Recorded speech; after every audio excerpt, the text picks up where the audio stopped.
मोह। दिलीप और सुधांशु नाम के दो भाई थे। दिलीप की शादी कावेरी के साथ हुई और सुधांशु की शादी माया के साथ। शादी के बाद दोनों भाई अपनी अपनी पत्नी के साथ खुशी खुशी रहा करते थे। दोनों भाइयों के परिवार एक ही घर में रहता था, साथ में खाना, साथ में घूमना। कुल मिलाकर दोनों भाइयों का परिवार खुशहाल परिवार था। कुछ सालों के बाद दिलीप की पत्नी कावेरी को एक बेटा हुआ। भैया, आज मैं बहुत खुश हूँ, चाचा बन गया हूँ मैं। हाँ भाई साहब, इस बच्चे के घर में आने से तो रौनक आ गई है। मैं सबको बताऊंगी कि मैं तो चाची बन गई हूँ, चाची। तुम दोनों कितने अच्छे हो। हमारे बच्चे के आने से ऐसे खुश हो रहे हो जैसे ये बच्चा तुम्हारा ही हो। बस भैया, अब आपका बेटा इस दुनिया में आ गया ना, हम भी कोशिश करेंगे कि हमारा भी बच्चा जल्दी से इस दुनिया में आ जाए। और फिर आपका और हमारा बच्चा दोनों मिलकर दिन भर घर के आंगन में खेला करेंगे। कितना मजा आएगा ना। सच कहती हो माया, मैं भी उसी दिन का इंतजार कर रही हूँ जब तुम्हारी भी गोद भर जाएगी और मेरे बेटे को एक छोटा भाई या बहन मिल जाएगी। 1 साल बीत जाता है। दिलीप और कावेरी का बेटा अब 1 साल का हो चुका था, लेकिन सुधांशु और माया की कोई औलाद नहीं होती। माया, लगता है कि हमारी जिंदगी में बच्चे का सुख ही नहीं है। ऐसा क्यों कहते हैं? दिलीप भाई साहब का बेटा भी तो हमारा ही बेटा है ना। तुम्हारी बात बिल्कुल ठीक है माया, लेकिन फिर भी हमारा खुद का एक बच्चा होता तो कितना अच्छा होता। हाँ, कावेरी भाभी भी हमेशा कहती हैं उन्हें अपने बेटे के लिए एक छोटा भाई या बहन चाहिए। लेकिन देखिए ना, हमारी तो किस्मत ही कितनी खराब है। हमारे तो सारे ट्रीटमेंट भी फेल हो चुके हैं। डॉक्टर ने भी साफ साफ कह दिया है कि तुम कभी माँ नहीं बन सकती। वही तो सुधांशु, बहुत बुरी किस्मत है हमारी। लेकिन माया, हम अपनी किस्मत को इतना क्यों कोस रहे हैं? हम दिलीप भाई साहब के बेटे को अपने बेटे की तरह ही प्यार कर सकते हैं ना। हाँ जी, बिल्कुल सच कहा। मैं भी वैसा कर सकती हूँ।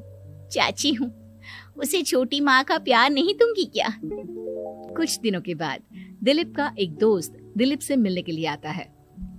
अरे क्या बात है दिलीप, बधाई हो बधाई। और घर तो काफी बड़ा है तुम्हारा। वैसे तुमने अपने बेटे के बारे में क्या सोचा है? भैया, और क्या सोचेंगे, बस उसे पढ़ा लिखा कर अफसर बनाएंगे, उसकी पढ़ाई पर खर्च करेंगे। अरे भाभी, आपकी तो इतनी सारी प्रॉपर्टी है, आपको किस बात की चिंता?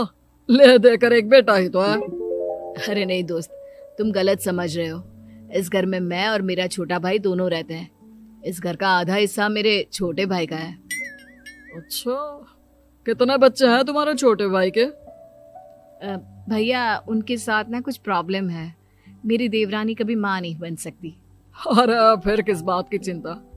अरे मैं तो कहता हूँ अपने बेटे के भविष्य के बारे में सोचिए ही मत। बस ये घर उसके नाम करवा दीजिए।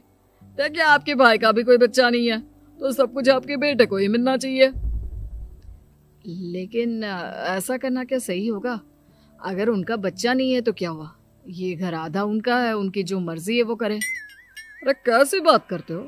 उनकी कोई औलाद नहीं है, वो क्या करेंगे प्रॉपर्टी अपने नाम रखकर? हाँ, वैसे भाई साहब, आपकी बात तो बिल्कुल सही है। अब जो कुछ भी है वो हमारे बेटे का ही तो है। आखिर वही तो इस घर के वंश को आगे बढ़ाएगा। मैं कल ही देवर जी से बात करती हूँ। अगले दिन सुधांशु और माया, इधर आओ। तुम दोनों से एक बहुत जरूरी बात करनी है मुझे। बताइए ना भाभी, क्या बात है? आपको कहीं जाना है तो आप अपने बेटे को मेरे पास छोड़कर जाइए। मैं ही पूरा दिन रख लूंगी उसे। अरे नहीं माया, वो तो मुझे पता है। मैं किसी और चीज के बारे में बात करना चाहती हूँ। बताइए ना भाभी, क्या बात है? देखिए देवर जी, आपका कोई बच्चा है नहीं, लेकिन मैं जानती हूँ कि आप हमारे बेटे को अपने बेटे की तरह ही प्यार करते हैं। भाभी, बेटी की तरह नहीं, वो हमारा ही बेटा है।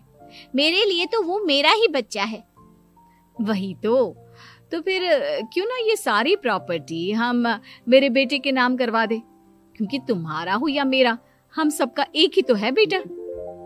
लेकिन भाभी, अभी तो वो सिर्फ 1 साल का है। अभी से प्रॉपर्टी उसके नाम करवाने का क्या मतलब है? देखिए देवर जी, जो काम जितना जल्दी हो जाए ना उतना अच्छा। आने वाले वक्त का क्या भरोसा। भाभी भरोसा क्यों नहीं, हम तो हमेशा आपके बेटे को माँ बाप की तरह ही प्यार करेंगे। हाँ, लेकिन फिर भी मैं चाहती हूँ कि ये सारी प्रॉपर्टी मेरे बेटे के नाम हो जाए। अब मुझे नहीं लगता तुम दोनों को इसमें कोई भी परेशानी होगी, है ना? भाभी वैसे तो आप जो कह रही हैं वो बहुत जल्दबाजी है, लेकिन फिर भी अगर आपको ऐसा लगता है तो ठीक है, कल ही प्रॉपर्टी के पेपर बनवा लीजिए, मैं और माया उस पर साइन कर देंगे। इस तरह से अगले दिन प्रॉपर्टी के पेपर बनवाकर सारी प्रॉपर्टी दिलीप और कावेरी के बेटे के नाम पर करवा दी जाती है। कुछ दिनों के बाद सुधांशु, सुबह सुबह ये कौन लोग आ गए हैं तुम्हारे घर पर? भैया वो ऊपर वाला कमरा खाली पड़ा था ना, सोच रहा था किराएदार रख देता हूँ। लेकिन किराएदार रखने से पहले आपने हमसे पूछा भी नहीं। भाभी इसमें आपसे पूछने वाली क्या बात थी, हमें एक ही कमरे की जरूरत थी, इसलिए सोचा दूसरा कमरा किराए पर दे देते हैं, कुछ इनकम हो जाएगी। अरे माया, ये सारी प्रॉपर्टी अब मेरे बेटे के नाम पर है और यहाँ पर जो कुछ भी होगा उसके लिए तुम्हें मेरी या दिलीप की परमिशन तो लेनी पड़ेगी ना। हाँ सुधांशु, तुम्हारी भाभी ठीक ही तो कह रही है। अब देखो, तुमने खुद अपने हाथों से ये प्रॉपर्टी हमारे बेटे के नाम की है, वह अभी बहुत छोटा है, तो इस घर से रिलेटेड सारे फैसले तुम्हें हमसे पूछ कर लेने चाहिए। भाभी हमें तो लगा था कि आप हम लोगों से बहुत प्यार करती हैं, लेकिन आप तो हमारे साथ भेदभाव करने लगी। अरे इसमें भेदभाव करने वाली क्या बात है? और मैंने कौन सा तुमसे कुछ गलत मांग लिया? अरे ले देकर मेरा बेटा इकलौता इस पूरे वंश का वारिस है, सब कुछ उसके नाम है। तुम्हें इस बात से जलन क्यों हो रही है? भाभी माया को जलन नहीं हो रही, वो तो बस ऐसे ही कह रही थी। सब जानती हूँ मैं, इसकी खुद की तो कोई औलाद पैदा नहीं हुई, बस इसीलिए जब देखो तब मेरे बेटे पर बुरी नजर डालती रहती है। देखो माया, कावेरी तुमसे बड़ी है, वो जैसा कहती है वैसा करो, और वैसे भी इस घर पर अब तुम लोगों का कोई अधिकार नहीं है, वो तो हम लोगों की भलाई समझो जो तुम्हें अभी तक यहाँ रहने दिया है। भैया आप इतने कैसे बदल गए? इस प्रॉपर्टी ने आपके दिल से हमारे लिए प्यार पूरी तरह खत्म कर दिया है क्या? इसी तरह वक्त बीतता जाता है और देखते देखते दिलीप और कावेरी का बेटा प्रणव 25 साल का हो जाता है और उसकी नौकरी लग जाती है। पापा आज मेरा अपॉइंटमेंट लेटर आ गया है, मैंने सिंगापुर में जॉब ज्वाइन कर ली है।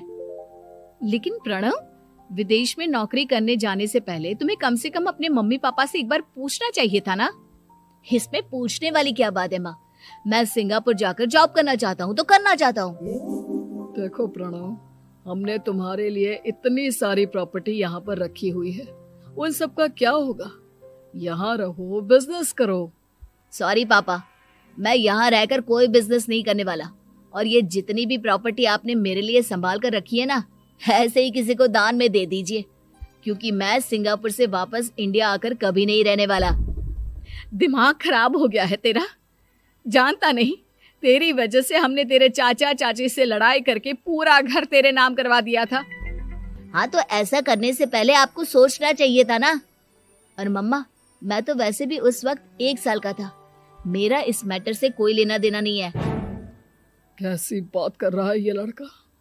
अरे तेरी वजह से अपने छोटे भाई से दुश्मनी लेकर बैठा हूं मैंने तो उसे घर से भी निकाल दिया। जानता नहीं तू, बाजू वाले घर में एक छोटा सा कमरा किराए पर लेकर रहते हैं तेरे चाचा चाची, और ये सब मैंने तेरे लिए किया। देखिए पापा, आपने जो कुछ भी किया अपने लिए किया, मैंने आपसे कब कहा था कि मुझे ये प्रॉपर्टी और घर चाहिए? और वैसे भी अपने भाई के साथ इस तरह का बिहेव करके आपने कोई अच्छा काम तो किया नहीं।